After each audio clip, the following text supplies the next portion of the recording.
et la promotion de l'esprit de sécurité et de défense.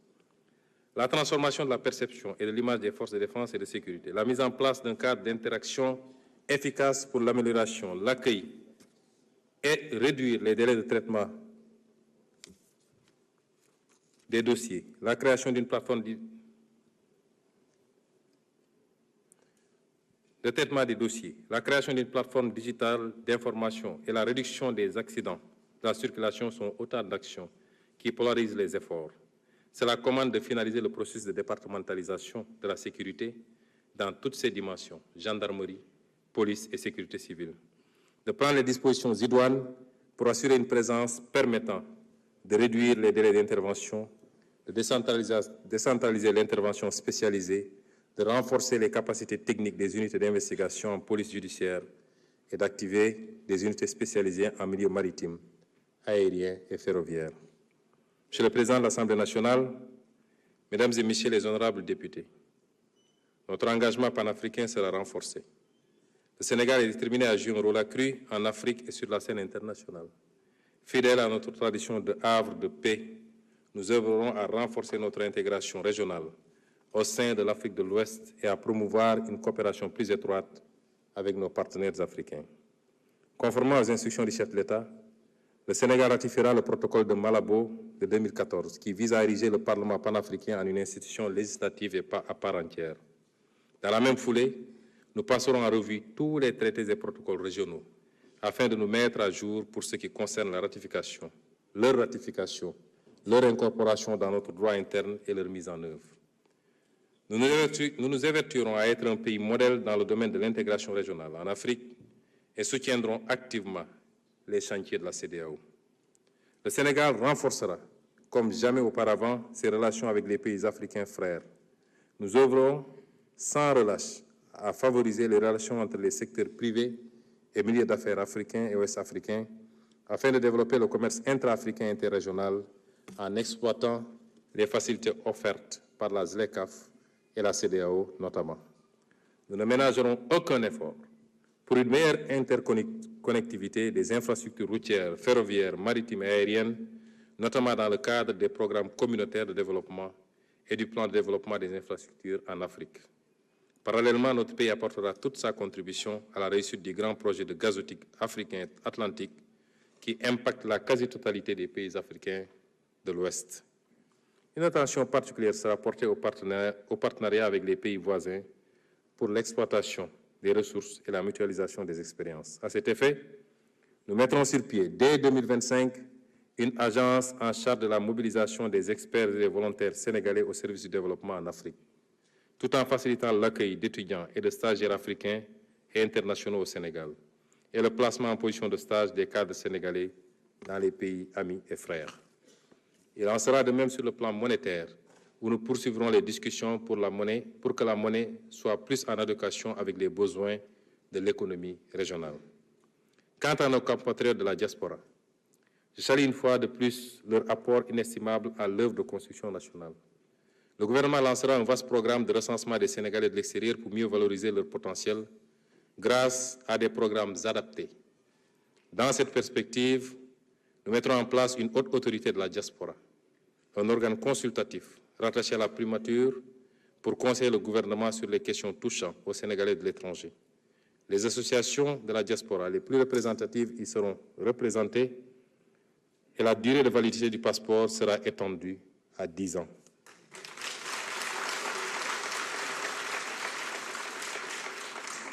Le gouvernement nommera des magistrats de liaison dans certains postes au-delà de l'entrée judiciaire. Le magistrat de liaison prodiguera des conseils juridiques aux compatriotes tout en les aidant dans les procédures judiciaires. En outre, nous entendons créer les conditions de mise en place d'une banque de la diaspora.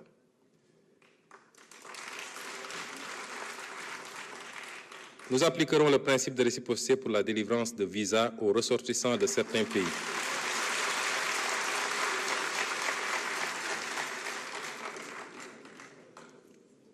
Nous appliquerons le principe de réciprocité pour la délivrance de visas aux ressortissants de certains pays qui l'exigent à nos ressortissants.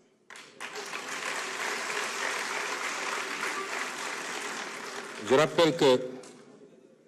rappelle que si la suppression de la procédure des visas biométriques payants est entrée en vigueur le 1er mai 2015, les textes législatifs et réglementaires l'instituant n'ont pas été abrogés subséquemment.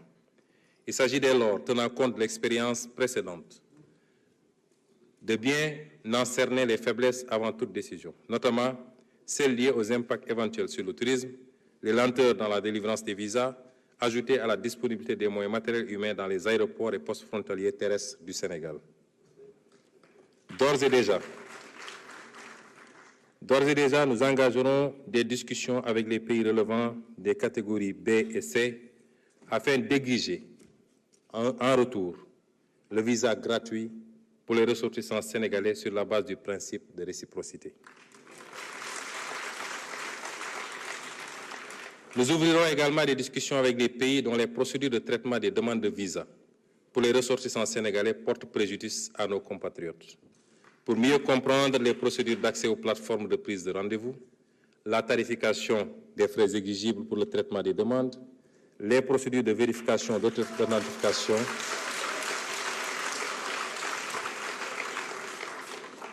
la tarification des frais exigibles pour le traitement des demandes, les procédures de vérification d'authenticité et de transmission des documents d'état civil. Enfin, le gouvernement apportera une solution idoine à l'immigration clandestine.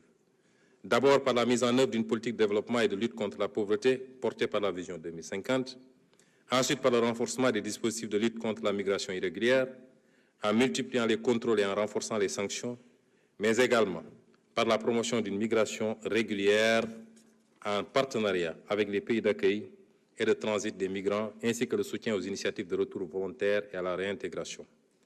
Il s'agira de lutter avec la même détermination aussi contre la migration irrégulière de nos ressources naturelles et financières du fait de contrats léonins dans les secteurs miniers, pétrogaziers et halieutiques, dans l'attribution de marchés publics et de biens, services et infrastructures à des intérêts étrangers. Monsieur le Président de l'Assemblée nationale, Mesdames et Messieurs les honorables députés, chers invités, nous allons accompagner tous ces programmes de quelques réformes clés dont certains ont déjà été cités lors de mes développements. Les programmes de développement économique et social durable que je viens de retracer ne peuvent aboutir que si nous réussissons au préalable à consacrer fermement la bonne gouvernance et la transparence dans la gestion publique dans notre pays. C'est le seul moyen de restaurer la confiance entre les populations et leurs dirigeants. Cette confiance sera d'abord bâtie sur l'indépendance de la justice, qui sera protégée des interférences du pouvoir exécutif. Le système judiciaire occupera la place qui aurait toujours dû être la sienne, à l'avant-garde du combat contre la corruption, contre le détournement de deniers publics et pour la protection des droits des citoyens. Nous nous appuierons sur les conclusions consensuelles tirées des assises de la justice pour engager très bientôt les réformes à apporter à notre système judiciaire. La participation accrue des citoyens dans la gestion publique par la matérialisation d'une véritable démocratie participative au niveau central comme au niveau local renforcera également l'adhésion des citoyens aux institutions de la République. Une loi d'accès à l'information publique conférera aux citoyens le droit d'exiger toute information publique aux représentants de l'État sous certaines conditions, et toutes les administrations avec autonomie de gestion, notamment les agences publiques, devront publier annuellement un rapport de bilan de gestion accessible au grand public. Les rapports d'audit de la Cour des comptes seront également mis à disposition du public dès leur présentation au Président de la République pour enrichir le débat démocratique par la connaissance de faits avérés relativement aux modalités de la gestion publique. Une charte des libertés et de la démocratie sera adoptée pour renforcer les droits et libertés. Ainsi, les principes fondamentaux de fonctionnement des institutions et les principes généraux du système électoral. Ce dernier sera amélioré dans le sens d'une crédibilité renforcée pour refléter les choix démocratiques sans interférence, ainsi que d'une meilleure inclusivité en intégrant automatiquement, par exemple, tous les citoyens de plus de 18 ans dans le fichier électoral lorsqu'ils se verront établir une carte nationale d'identité. Les corps de contrôle seront renforcés autonomisés budgétairement, ainsi que dans la définition et l'exécution de leur mission de contrôle. Un pouvoir de saisine directe du procureur leur sera octroyé et, en cas de carence ou de lenteur de ce dernier, de transmission directe des rapports d'audit au juge.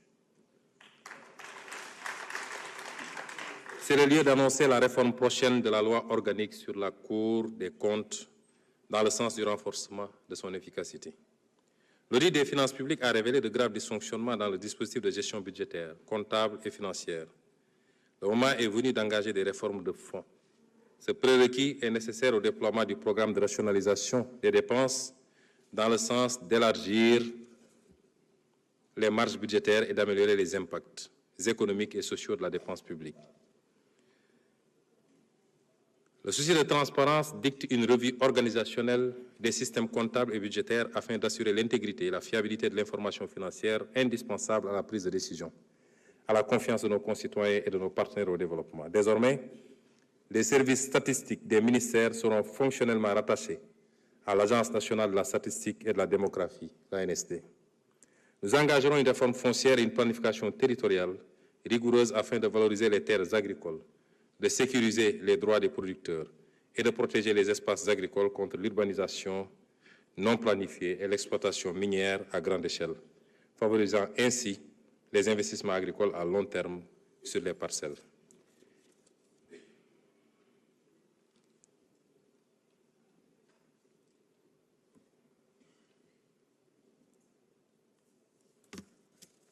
Sur le plan politique, enfin,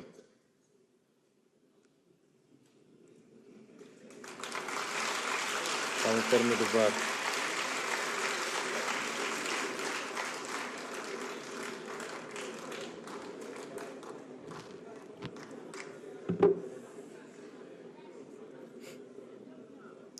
Je vois des députés qui souffrent alors qu'ils sont tranquillement assis depuis 2 heures de temps. Sur le plan politique, enfin, nous initierons les concertations pour l'assainissement du champ politique. Celle-ci pourrait porter, entre autres, sur la bonne gouvernance associative des partis politiques et des conditions de leur financement public, énoncées par l'article 4 de la Constitution et la loi numéro 89-36 du 12 octobre 1989, sur les conditions de participation aux élections et les conditions de leur organisation, sur le statut du chef de l'opposition énoncé par l'article 53 de la Constitution, entre autres. Je n'en dirai pas plus.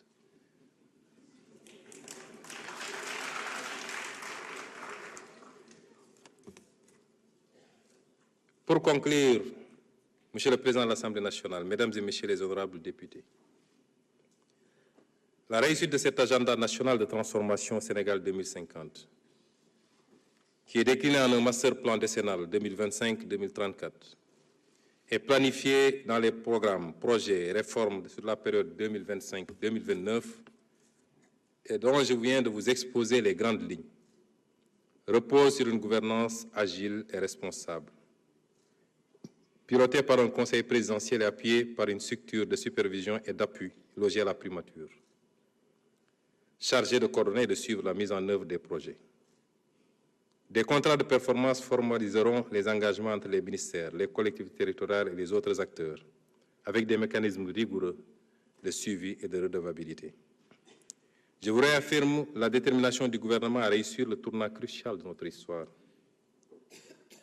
Nous procéderons non seulement aux réformes nécessaires pour mettre le pays sur les rails du développement, mais nous irons désormais vers une mise en œuvre globale et coordonnée de chaque programme, avec des objectifs clairs, des indicateurs d'effet et des indicateurs d'impact précis, qui montreront comment la justice s'exerce, comment la croissance s'accélère par davantage de productivité, comment des activités et des emplois formels se développent dans les différents pôles, comment la pauvreté se réduit, comment, année après année, la qualité de vie des populations se transforme, comment, enfin, notre nation se renforce, se sécurise et rayonne en Afrique et dans le monde.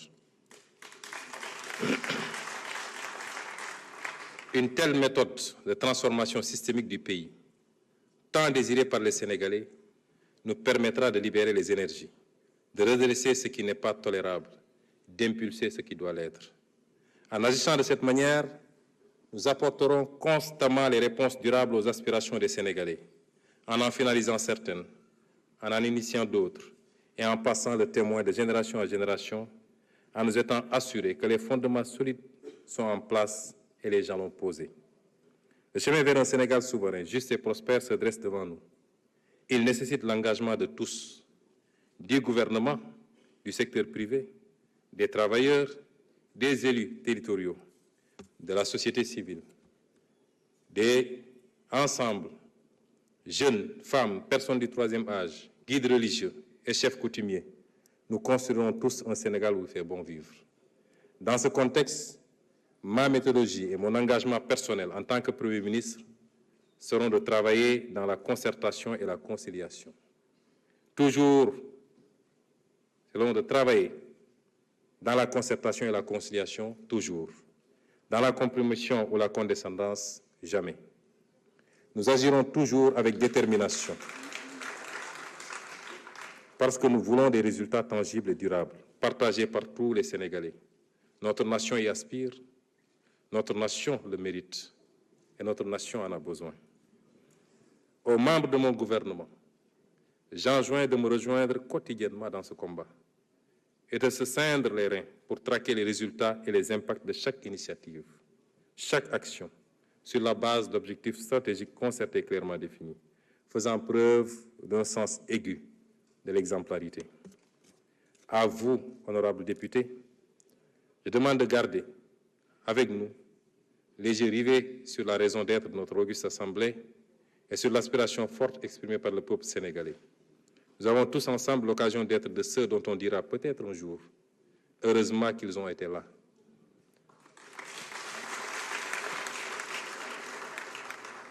Œuvrer dans un esprit d'ouverture qui nous permette de fédérer toutes les forces de notre nation.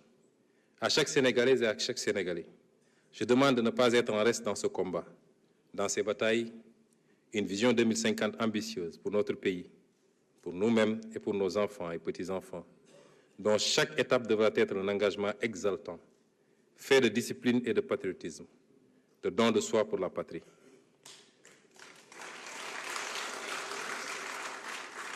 Vous avez exigé le gouvernement que vous méritez. Un gouvernement de rupture. Un gouvernement qui sert au lieu de se servir. Un gouvernement qui écoute autant qu'il ne parle. Un gouvernement de terrain et proche de chacun. Vous l'avez demandé, vous l'aurez, parce que votre sacrifice de haut prix le mérite.